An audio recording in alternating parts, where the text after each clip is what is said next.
ตอนบ่ายมื้อนี้วันที่ 8 เดือนมิถุนายน ปี 2026 นี้ทางคณะแผนกศึกษาธิการและกีฬาแขวงสวรรณเขตที่นำโดยท่านอนุสรณ์สุทธิวงศ์ว่าการหัวหน้าแผนกศึกษาธิการและกีฬาแขวงสวรรณเขตพร้อมด้วยท่านห้องหัวหน้าแผนกและหัวหน้าแขนงสามัญศึกษาไม่ได้เคลื่อนไหวสู่ตู้และเผยแพร่กฎระเบียบการสอบจริงให้กับคณะรับผิดชอบการสอบจริงหัวหน้าศูนย์และพนักงานวิชาการที่เกี่ยวข้องเพื่อการเตรียมความพร้อมในบั้นสอบจริงจบชั้นมัธยมศึกษาชั้นม .4 และชั้นม .7 ประจำโชคเทียน 2025-2026 ซึ่งเข้าร่วมมีท่านผู้ว่าแก้วประเสริฐหัวหน้าหอการศึกษาธิการและกีฬาเมืองสขลพร้อมด้วยบรรดาท่านในคณะหอการและคณะรับผิดชอบการสอบจริงที่ได้รับการแต่งตั้งในเข้าร่วมซึ่งการลงมาเคลื่อนไหวของคณะแผนกศึกษาธิการและกีฬาแขวงสวรรณเขตอยู่ที่เมืองสขลในเทื่อนี้เพื่อเป็นการกระตุกสุกหนูการจัดเตรียมความพร้อมด้านในบั้นสอบจริงจบชั้นมัธยมศึกษาชั้นม .4 และชั้นม .7 อยู่ที่เมืองสขลเช่นว่าการจะตั้งปฏิบัติด้านหลักสูตรด้านสถานที่และอุปกรณ์รับใช้ในการสอบจริงรวมถึงด้านงบประมาณ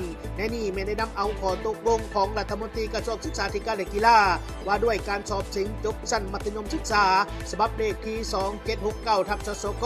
ที่ได้มีการกำหนดระเบียบหลักการข้อห้ามและขั้นตอนการจะตั้งปฏิบัติอย่างชัดเจนมาเผยแพร่ให้กับคณะรับผิดชอบและกรรมการย่ำมองสอบจริงได้รับทราบกำเนิดและนำไปจัดตั้งปฏิบัติอย่างเป็นเอกภาพกันในขอบเขตทั่วประเทศก็คือแขวงสวรรณเขตและสำหรับการสอบจริงจบชั้นมัธยมศึกษาตอนต้นชั้นม .4 ซึ่งจะได้มีการดำเนินการสอบจริงในระหว่างวันที่ 10 วันที่ 11 วันที่ 12 เดือนมิถุนายน ปี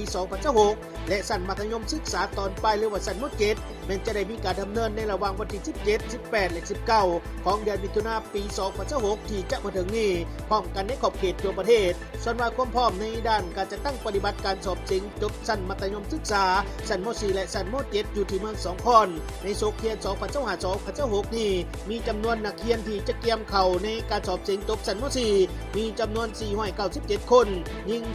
281 คนแบ่งออกเป็น 4 ศูนย์สอบจริงมี14ห้องสอบและชั้นม .7 มีจำนวนนักเรียนจะเตรียมเข้าห้องสอบจริงทั้งหมด205 คนยิง96 คนซึ่งมี1ศูนย์สอบจริงมี10ห้องสอบและมีกรรมการย่ำห้องสอบ20คนยิง10 คนซึ่งแม่นเอาครูชั้นประถมศึกษาเป็นกรรมการย่ำห้องสอบจริง